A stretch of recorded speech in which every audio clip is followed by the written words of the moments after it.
Ça fait bientôt 6 ans que j'habite aux États-Unis et il y a quelques mois j'ai sorti cette vidéo où je parlais du rêve américain qui selon moi était plus un cauchemar qu'un rêve. Et dans la vidéo j'énumérais un petit peu tout ce que j'aime pas aux États-Unis, notamment leur système de santé, l'éducation, le fait que je trouvais que les Américains étaient vachement hypocrites, problème d'immigration, voilà. Je nommais un petit peu tout ce que j'aime pas et il y a eu beaucoup de débats en commentaire. Il y avait vraiment ceux qui étaient team France et ceux qui étaient team USA. J'ai fait des vidéos sur l'expatriation depuis assez longtemps pour savoir que ce qui revient le plus souvent dans les commentaires, c'est que les Américains sont idiots, ils sont peu éduqués, qui mangent mal, qui sont hypocrites et que ce sont des moutons qui ne se lèvent pas pour leurs droits. Et à contrario, ce qui revient beaucoup sur les Français, c'est que on est flemmard, qu'on se plaint H24, qu'on sent mauvais, qu'on passe notre temps à fumer, qu'on est nonchalant et on fait des manifestations pour tout et pour rien. Là, c'est un petit peu les préjugés sur les deux pays. En tant qu'expatrié, en fonction du visa que vous avez, ce que vous faites dans le pays, de votre situation financière, de la ville ou l'état dans lequel vous êtes, vous pouvez avoir une expérience qui est complètement différente. Donc je me suis dit pourquoi pas faire une vidéo bataille en partageant un petit peu l'avis des uns et des autres. Dans la vidéo, je parle de la culture du travail aux États-Unis et je dis que au vu de mon expérience de travail en France comparée à celle que j'ai aux États-Unis et comparée aux gens que je connais ici, je disais que je trouvais que les Américains travaillent beaucoup plus et ne se plaignent jamais. Et du coup, il y a beaucoup de gens qui ont réagi en commentaire par rapport à ça. La France est clairement un pays de fainéants alors que les States sont un pays d'ambitieux et de passionnés. Perso, je suis ingénieure à Los Angeles, je travaille que le matin quelques heures, il y a des périodes où il faut charbonner, mais c'est anecdotique perso. Pareil, mes conditions de travail sont meilleures aux USA pour moi, la paye aussi, et la reconnaissance, le respect et même la gentillesse. Les Français se sont battus pour avoir ce temps pour soi, les vacances payées, la joie de vivre à la française. Les Américains, la majorité, n'ont pas de passeport, bossent comme des ânes, pas de sécurité de l'emploi, ni de sécu, limite flippant. Ça revient beaucoup quand je parle avec des Américains que ce dont ils entendent parler quand ça parle de la France aux infos, c'est pour dire qu'on est en grève, c'est pour dire qu'on est en train de se plaindre. Et du coup les Américains ils sont très en mode mais pourquoi vous êtes en grève tout le temps? Mais en fait on est d'accord, on n'est pas d'accord, mais je pense qu'en France on a énormément de droits parce que les gens se plaignent beaucoup. Alors qu'aux États-Unis on a l'impression que le gouvernement peut faire ce qu'il veut et que le peuple ne se soulève pas, tu vois. Je vis et travaille aux États-Unis, j'ai plein de journées de libre grâce au RTT, PTO en anglais. Et puis les conditions de travail sont aussi moins stressantes, on nous encourage, on nous félicite et on a même des bonus et des augmentations de salaire au bout de quelques mois, etc. Donc c'est quand même très intéressant comme retour d'expérience. Nous vivons aux USA, nous étions venus pour le salaire très alléchant et nous y avons perdu le goût de vivre. Attention, nous ne renouvellerons pas le visa, vivement le retour, nous aussi, ce pays nous a beaucoup appris. Tout ce que nous ne voulons plus jamais vivre, plus jamais voir. Waouh, ok. Ils sont dégoûtés des US. Je ne pourrais jamais quitter les US, j'aime trop cet enthousiasme, cet esprit entreprenant, cet optimisme, ce sentiment peut-être exagéré que tout est possible, c'est vrai. Genre je vous jure, moi c'est ce que j'adore ici, c'est qu'aux États-Unis on a l'impression que tout est possible. En fait ils arrivent à vous faire croire, vous pouvez ne pas avoir les papiers, vous pouvez genre ne pas parler anglais, genre ne pas avoir de diplôme, ils arrivent à vous faire croire que tout est possible. En fait je pense que c'est ça ce rêve américain, c'est cet optimisme et cette vibe ici que en fait peu importe d'où vous venez et que tout est possible, alors qu'en France j'ai l'impression que c'est l'opposé, c'est en mode t'as l'impression d'être mis dans des cases, t'as l'impression d'avoir des bâtons dans les roues, personne se supporte, personne te motive, t'encourage, alors que ici aux États-Unis vous pouvez grave parler de projets qui sortent un peu des cases, de trucs, ouais je sais pas, vous pouvez avoir 30 ans et dire bah je veux retourner à l'école, les gens vont être là mais fais-le et tout, t'as raison, genre tu peux le faire, tu peux ouvrir ta boîte à 40 ans, alors qu'en France on a un peu cette mentalité non mais ça sert à rien, genre c'est bon, c'est pour gagner le SMIC, c'est pour ceci, c'est pour cela, alors qu'aux États-Unis pas du tout, genre les gens ils sont tellement encourageant, tellement en mode mais c'est possible, fais-le. Ça a beaucoup joué genre sur mon mental et des fois je suis en mode mais qu'est-ce que je fais ici, genre c'est pas possible, pourquoi je fais ici, pourquoi je fais ça, regardez hier j'ai travaillé 16 heures les gars, 16 heures. Je dois dire que ça ne m'était jamais arrivé, d'habitude c'est genre 13 heures, mais 16 heures. C'est an amazing American dream. Le jour où je rentre en France et que je travaille 35 heures semaine, mais les gars je vais avoir l'impression de travailler un mi-temps. Genre c'est ça que la vie américaine m'a fait, c'est que maintenant j'ai l'impression que je vais travailler un mi-temps. J'ai travaillé dans plusieurs entreprises et un jour à ma pause midi, la pauvre française que je suis s'est levée pour prendre ma pause de 1 heure. Un collègue supérieur m'a demandé où j'allais avant de me dire qu'ici on n'est pas en France.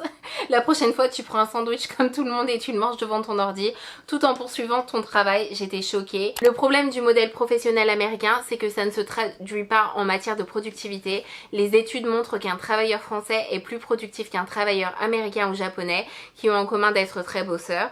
Il y a une raison à ça, plus tu peux prendre de temps pour toi, plus tu peux te détendre et faire des choses qui te font plaisir, plus tu es efficace dans ton travail.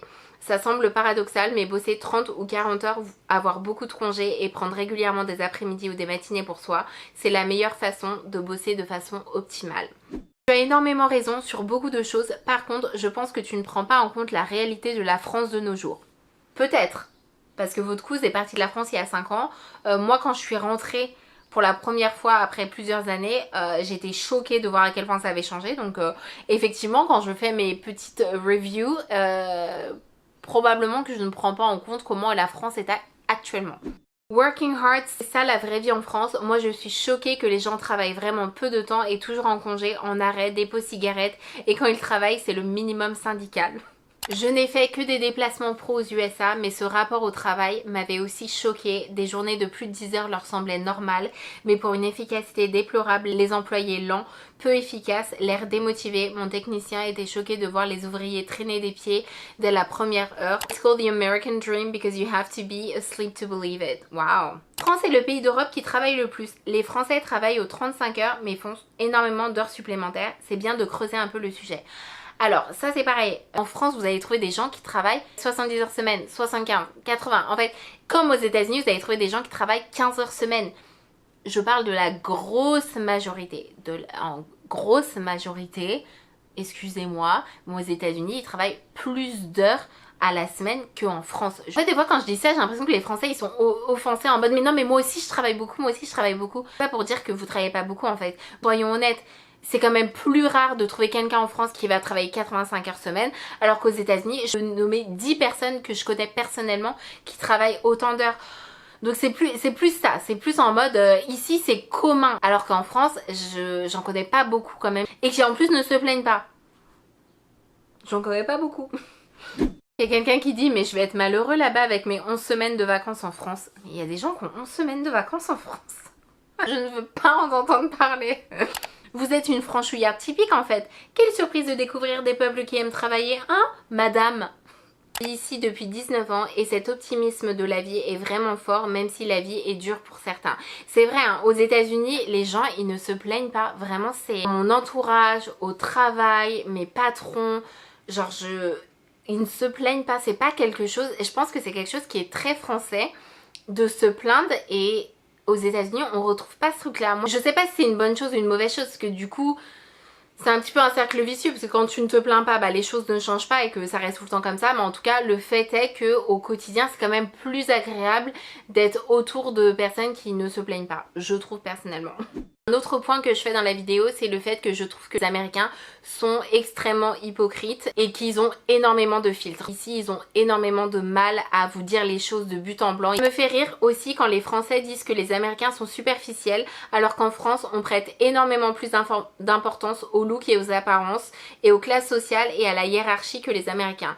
Les Américains peuvent être millionnaires et s'habiller en short et en tongs, c'est très vrai ça. Taper la discute avec les boueurs du quartier et ainsi former une amitié, alors qu'en France, les gens gagnent le SMIC et s'habillent de la tête aux pieds avec des vêtements hors de prix pour se la péter. Lol, alors quelle est la définition de la superficialité finalement?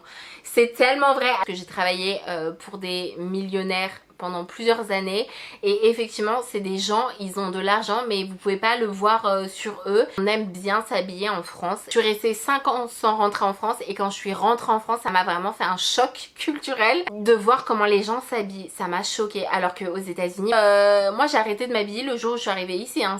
Un autre moment, je parle du choc culturel. Je dis que c'est très difficile ici de créer des vraies relations connectées avec les Américains. De mon expérience et des expériences de mes copines ici, on se rejoint un petit peu toutes là-dessus. Que voilà, c'est très difficile de créer des amitiés qui sont réelles aux États-Unis. Sur le plan solitude, mon expérience a été plutôt excellente. J'ai beaucoup d'amis américains, américaines avec qui j'organise des sorties et des soirées cinéma. L'entente est cordiale et plusieurs d'entre eux sont comme mes frères et sœurs. Nous nous entraidons beaucoup. Oh my god, le choc culturel amical. J'ai vécu 4 mois à New York. Il y a quelque chose qui m'a frappée aussi dans les relations et globalement avec les Européens que j'ai rencontrés, on était tous d'accord, ça nous est tous arrivé. C'est le je suis méga ton pote le temps d'une soirée ou d'un moment vraiment spécifique et plus personne le lendemain. Les promesses de oh il faut qu'on se fasse ça ensemble, on va se revoir, alors que c'est juste du blabla, du polissage finalement. Tu peux rencontrer quelqu'un dans un bar et partager des choses ultra fortes avec quelqu'un. Le lendemain dans ce même bar, c'est comme si vous ne vous connaissiez pas. J'ai trouvé ça très déroutant. Exactement la même expérience. Bienvenue dans le monde, enfin demandez à un expat thaïlandais, japonais, il vous dira au détail près la même chose.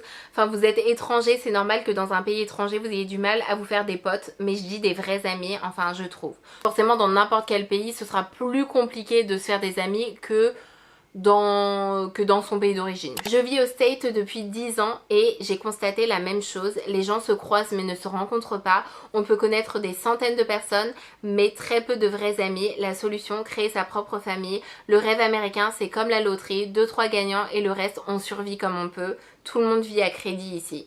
Moi j'ai des vrais amis aux États-Unis, il suffit de trouver les bonnes personnes. Que dire de la méchanceté des Français et leur manière de s'humilier entre eux, de manquer de respect aux gens qui n'appartiennent pas à la même classe sociale. Les Américains parlent moins directement que les Français, mais ils agissent plus je trouve. Ils sont très généreux, ils ont généralement un grand cœur. Comme quoi, si vous habitez aux États-Unis et que vous n'avez toujours pas d'amis, c'est possible. Un autre moment dans la vidéo, je parle du système de santé qui est énormément différent par rapport à la France, que mensuellement pour avoir une bonne assurance de santé ou juste une assurance de santé qui couvre au minimum, il faut payer énormément d'argent. Je raconte un petit peu mon expérience qui est que voilà, c'est pas folichon, que moi j'ai dû aller à l'hôpital ou chez des médecins traitants et que c'était des sommes faramineuses comparées à ce que j'aurais payé en France. Il y a quelqu'un qui dit oui mais la France n'est pas mieux service santé depuis que nous avons Macron et par contre non s'il vous plaît. S'il vous plaît.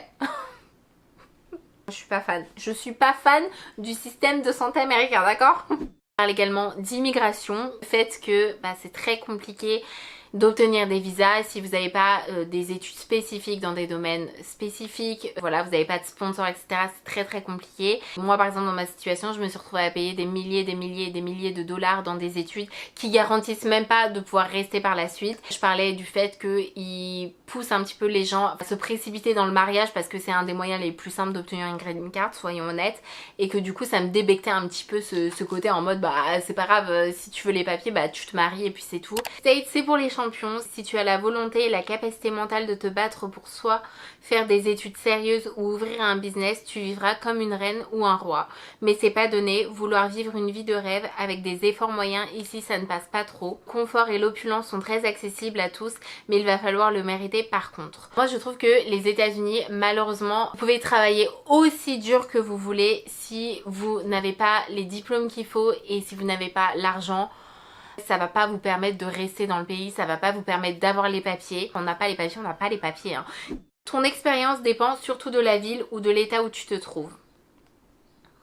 Certaines choses comme l'hypocrisie, le système de santé, l'éducation, c'est quand même général un peu aux États-Unis, j'ai l'impression quand même. Rajouter un peu en parallèle des frais médicaux, les potentiels problèmes et frais légaux, faut pas avoir besoin d'un avocat ici, et la dépendance quasi à 100% à sa bagnole qui devient vite lassant et coûteux. Si je peux me permettre un avis un peu catégorique, je déconseillerais l'expatriation aux USA, mais bon, chacun sa vie, chacun son destin, bonne chance à tous. Moi je n'ai pas de voiture, ça fait 3 ans que je n'ai pas de voiture, donc je ne pense pas que ce soit vrai partout aux États-Unis que c'est obligé d'avoir une voiture, mais dans beaucoup d'endroits effectivement, notamment en banlieue où vous êtes, c'est nécessaire d'avoir une voiture. Ça dépend vraiment. Quand vous habitez en centre-ville, pas tellement, je peux tout faire à pied, littéralement tout. Genre aller au travail, aller en cours, faire mes courses, aller à la salle de sport, me balader, aller dans mes magasins préférés, et puis après les frais d'une voiture ça coûte tellement d'argent que ça me permet d'avoir quand même un petit budget pour prendre des Uber quand je veux aller un petit peu plus loin, mais par contre c'est très vrai dès lors que vous excentrez un petit peu du centre-ville, effectivement vous êtes obligé d'avoir une voiture. Excusez-moi, je suis parce qu'on est en pleine canicule. Je me demande pourquoi tu y restes, je n'ai jamais eu le rêve américain, je ne comprends pas. Comme je l'ai dit, j'y reste parce que j'adore vivre à l'étranger, j'adore ce pays, j'adore cet optimisme, les gens sont chaleureux, les gens se soutiennent, se supportent, s'encouragent. Je sais pas pourquoi je suis là, ok? Si vous êtes expatrié, que vous avez vécu dans les deux pays, s'il vous plaît, n'hésitez pas à partager en commentaire votre retour d'expérience. Comme je l'ai dit, c'est super intéressant. J'adore ça, j'adore lire justement des expériences qui sont différentes des miennes, qui me donnent de l'espoir ou qui me disent non, bah peut-être qu'il faut que je m'en aille. France ou USA, qu'est-ce qu'on préfère? Je ne sais pas, mais en tout cas, n'hésitez pas à le partager. Merci d'avoir regardé cette vidéo et puis je vous dis à la semaine prochaine.